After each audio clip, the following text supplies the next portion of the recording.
Evening friends, आज की update कुछ इस प्रकार से है। आज हम सबसे पहले शुरुआत करेंगे अमेरिकी राष्ट्रपति डोनाल्ड ट्रंप की। अमेरिकी राष्ट्रपति डोनाल्ड ट्रंप ने एक बार फिर से ब्रिक्स देशों को चेतावनी दी है।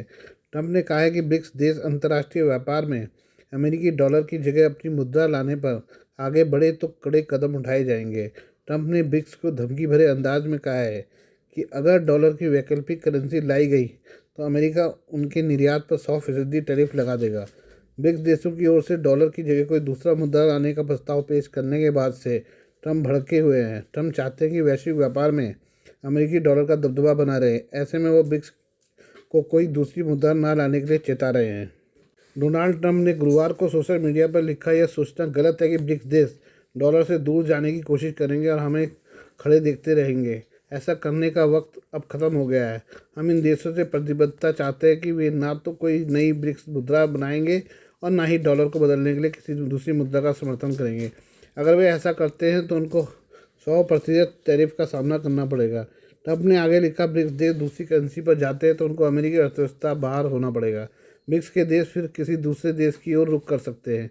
इसकी कोई संभावना नहीं है कि ब्रिक्स अंतर्राष्ट्रीय व्यापार या कहीं और अमेरिकी डॉलर की जगह किसी और मुद्रा को लाए। कोई भी देश जो कोशिश करेगा उसे टैरिफ का सामना करना पड़ेगा और अमेरिका को अलविदा करना पड़ेगा। उसे अमेरिका की जगह दूसरा देश अपने प्रोडक्ट के लिए ढूंढना होगा। ब्रिक्स के देश कुछ समय से अमेरिकी डॉलर पर निर्भरता कम करने के तरीकों पर चर्चा कर रहे हैं। अभी ब्रिक्स की कोई मुद्रा नहीं है, लेकिन इसके सदस्य गुट की किसी साझा मुद्रा में व्यापार को बढ़ावा देने पर विचार कर रहे हैं। इस पर ट्रंप भड़के हुए हैं। ब्रिक्स को लेकर अमेरिका इसलिए भी चिंतित है क्योंकि इस गुट की ताकत बीते कुछ समय में बढ़ी है।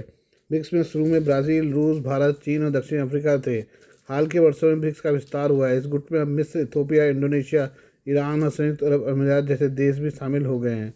बीते साल 15वें ब्रिक्स शिखर सम्मेलन में रूसी राष्ट्रपति व्लादिमीर पुतिन ने खुले तौर पर डॉलर के इस्तेमाल को कम करने का आह्वान किया था।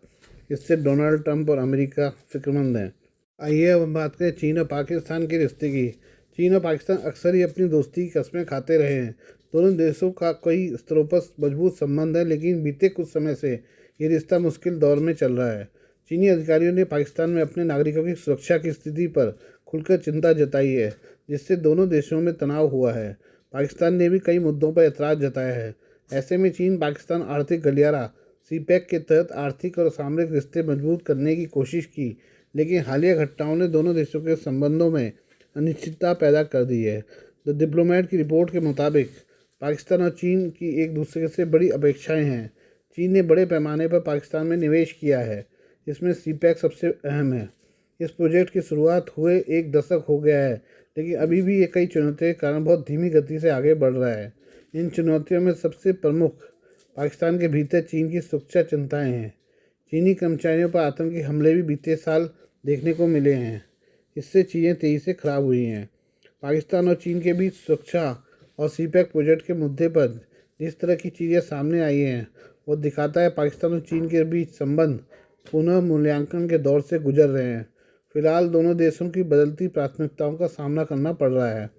पाकिस्तान चाहता है कि चीनी निवेश बना रहे और सुरक्षा संबंधी मांगों पर वह सार्वजनिक तौर पर कम जोर दे।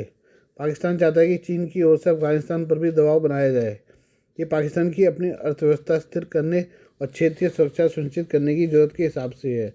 चीन की बात की जाए तो बीजिंग की प्राथमिकताएं पाकिस्तान में निवेश की रक्षा करने, अपने कर्मियों की सुरक्षा सुनिश्चित करने और अपनी परियोजनाओं पर ठोस रिटर्न प्राप्त करने पर केंद्रित है। बीजिंग बेहतर सुरक्षा सहयोग चाहता है, जिसमें पाकिस्तान में चीनी सुरक्षा फर्मों और कर्मियों की भागीदारी शामिल हो सकती है। इससे ये दिखता है कि दोनों देश कुछ प्रमुख मुद्दों पर कहीं ना कहीं एक दूसरे से खुश नहीं हैं। पाकिस्तान के राष्ट्रपति आसिफ अली जरदारी के नेतृत्व में एक प्रतिनिधिमंडल जल्द ही चीन की यात्रा करने जा रहा है। माना जा रहा है कि जरदारी के चीन जाने का मकसद सुरक्षा सहयोग, आर्थिक सहयोग और सीपैक के सामने आने वाली चुनौतियों जैसे महत्वपूर्ण मुद्दों को सुलझाना है। दोनों पक्ष बंद दरवाजों के पीछे मतभेदों को दूर करने की रणनीति पर लौटते हुए बात कर सकते हैं। ये हम बात करें कनाडा की। कनाडा ने परमानेंट रेजिडेंसी के लिए नए पायलट प्रोग्राम के खुलने की तारीख की घोषणा की है। Immigration, refugee and citizenship Canada (IRCC) ने घोषणा की है कि होम केयर वर्कर्स के लिए नए इमिग्रेशन पायलट प्रोग्राम 31 मार्च 2025 को खुलेंगे।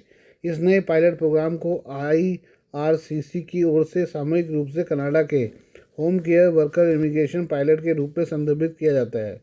CIC न्यूज़ की रिपोर्ट के मुताबिक ये पायलट कार्यक्रम देखभाल कर्मचारियों के लिए पिछले स्थायी निवास पीआर मार्गों का स्थान लेंगे, जिनकी समय सीमा समाप्त हो चुकी है। इस नए पायलट प्रोग्राम के लिए पात्र होने के लिए विदेशी नागरिकों के पास कैनेडियन लैंग्वेज बेंचमार्क CLB पैमाने पर स्तर 4 के बराबर आधिकारिक भाषा की क्षमता होनी चाहिए। उनके पास कनाडाई हाई स्कूल डिप्लोमा के समकक्ष योग्यता होनी चाहिए। विदेशी नागरिकों के पास हालिया और प्रासंगिक कार्य अनुभव होना चाहिए और उन्हें गृह देखभाल संबंधी नौकरी के लिए पूर्णकालिक रोजगार का प्रस्ताव प्राप्त होना चाहिए। रिपोर्ट के मुताबिक 16 जून 2024 तक पिछले home care worker immigration program के लिए उम्मीदवारों को स्थायी निवास के लिए योग्य होने के लिए केवल 6 महीने का अनुभव चाहिए था। IRCC ने अभी तक आगे के विवरण और पात्रता आवश्यकताओं की घोषणा नहीं की है। IRCC ने पहली बार 3 जून 2024 को गृह देखभाल कर्मचारियों के लिए नए इमिग्रेशन पायलट प्रोग्राम खोलने के अपने इरादे की घोषणा की थी। उस समय पात्रता मानदंड के अलावा कुछ ही विवरण दिए गए थे। कुछ दिन बाद 17 जून 2024 को इमिग्रेशन डिपार्टमेंट ने home child care provider pilot और होम सपोर्ट वर्कर पायलट को बंद कर दिया था। नए home care worker immigration pilot पिछले देखभाल करता इमिग्रेशन मार्गों की जगह लेंगे। कनाडा का इमिग्रेशन बैकलॉग 6.4% घटा है। PR एप्लीकेशन लंबित आवेदनों की संख्या में भी 8.4% की वृद्धि हुई है। IRCC के अनुसार 2025 से 2027 की अवधि के लिए इसके फेडरल इकोनॉमिक पायलट कैटेगरी के तहत लगभग 10,920 नए इमिग्रेशन एडमिशन स्पॉट आवंटित किए जाएंगे। होम केयर वर्कर प्रोग्राम के लिए स्पॉट की सटीक संख्या अभी उपलब्ध नहीं है, लेकिन विशेषज्ञों का अनुमान है कि यह पिछले कार्यक्रमों की तुलना में लगभग दोगुना होगा। पहले के कार्यक्रम जिन्हें इस नए कार्यक्रम को शुरू करने के लिए बंद कर दिया गया था, लगभग 5,500 PR स्पॉट प्रदान करते थे। अमेरिका की पूर्व कांग्रेस सदस्य तुलसी गबार्ड ने बृहस्पतिवार को आरोप लगाया कि डेमोक्रेट सीनेटर हिंदुओं और हिंदू धर्म के खिलाफ धार्मिक कट्टरता को बढ़ावा देने की कोशिश कर रहे हैं। ये बयान उन्होंने सीनेट चयन समिति के सामने दिया। गौरतलब है कि अमेरिकी प्रशासन में नियुक्ति की परंपरा के तहत नामित अधिकारियों को सीनेट समितियों के समक्ष उपस्थित होकर सांसदों की तरफ से पूछे जाने वाले सवालों के जवाब देने होते हैं। बता दें कि राष्ट्रपति डोनाल्ड ट्रंप ने गबार्ड को राष्ट्रीय खुफिया निदेशक के पद पर नियुक्त किया है। यह पद CIA और FBI सहित अमेरिकी सरकार की सभी खुफिया एजेंसियों की देखरेख करता है। इस पद के लिए ट्रंप द्वारा नामित किए जाने के बाद गबार्ड को उनके कई विरोधियों ने उनके हिंदू धर्म के लिए आड़े हाथों लिया। 43 वर्षीय गबार्ड ऐसी पहली हिंदू अमेरिकी हैं जिन्हें प्रतिनिधि सभा के लिए चुना गया था। उन्होंने कहा कि कुछ डेमोक्रेट सीनेटरों ने पहले भी राष्ट्रपति ट्रंप के न्यायिक नामांकितों जैसी एमी कोनी बैरेट और ब्रायन बुशर के खिलाफ ईसाई विरोधी कट्टरता का इस्तेमाल किया था। उन्होंने कहा, मैंने उस समय कांग्रेस में एक डेमोक्रेट के रूप में उन कार्यों की निंदा की थी कि धार्मिक कट्टरता की हम सभी को पूरी तरह से निंदा करनी चाहिए, चाहे वो किसी भी धर्म का हो। गबार्ड ने कहा कि दुर्भाग्य से कुछ डेमोक्रेट सीनेटर अभी भी धर्म की स्वतंत्रता के सिद्धांत और संविधान के अनुच्छेद 6 को नहीं समझते हैं, जिसमें कहा गया है कि अमेरिका के किसी भी सरकारी पद के लिए धार्मिक परीक्षण की आवश्यकता नहीं होगी। तुलसी गबार्ड ने कहा कि डेमोक्रेट एक बार फिर धार्मिक कट्टरता का कार्ड इस्तेमाल कर रहे हैं, लेकिन इस बार हिंदुओं और हिंदू धर्म के खिलाफ धार्मिक कट्टरता को भड़काने का प्रयास है। उन्होंने कहा कि यदि किसी को हिंदू धर्म के बारे में अधिक जानने में रुचि है तो वो मेरे सोशल मीडिया अकाउंट X पर जा सकता है, जहां मैं इस विषय पर अधिक जानकारी साझा करूंगी। बता दें कि भारतवंशी गबार्ड 4 बार कांग्रेस की सदस्य रह चुकी हैं। उन्हें मध्य पूर्व और अफ्रीका के युद्ध क्षेत्रों में भी अपनी सेवाएं दी हैं। वह हाल ही में डेमोक्रेट से रिपब्लिकन सदस्य बनी हैं। अक्टूबर 2022 में उन्होंने डेमोक्रेट खेमा छोड़कर निर्दलीय प्रत्याशी बनने की घोषणा की थी।